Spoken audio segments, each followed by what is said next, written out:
హనుమంతుడి ఆకలి తీర్చడానికి శివుడు ఏం చేశాడో మీకు తెలుసా?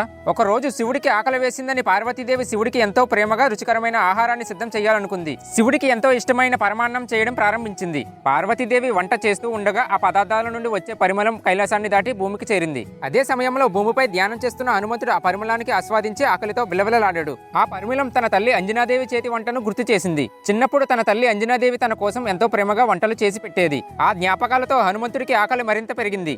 ఈ సువాసన ఎక్కడి నుంచి వస్తుంది అని ఆశ్చర్యపడి ఆ సువాసనను వెంబడిస్తూ ఆకాశంలో ప్రయాణించి కైలాసానికి చేరుకున్నాడు. హనుమంతుడిని చూసి పార్వతీదేవి సంతోషంతో ఆకలి వేస్తుందా అని అడిగింది. అవునమ్మా, నీ చేతి పరమాన్నం వాసనకి నాకు మా అమ్మను గుర్తు చేసింది. నీ చేతి వంట రుచి చూడాలని ఉంది అని అన్నాడు. పార్వతీదేవి తన చేతులతో స్వయంగా హనుమంతుడికి పరమాన్నం తినిపించింది. శివుడు నవ్వుతూ, హనుమ, అమ్మ చేతి వంటలో ప్రేమ ఉంటుంది, అది ఆహారానికి నిజమైన రుచిని తెస్తుంది అని అన్నాడు. హనుమంతుడు సంతోషంతో తృప్తిగా తిని శివపార్వతులకు కృతజ్ఞతలు చెప్పాడు. హనుమంతుడు అంటే ఇష్టమున్న వాళ్ళు ప్రతి ఒక్కరూ లైక్ అండ్ సబ్స్క్రైబ్ చేసుకోండి. జై హనుమాన్.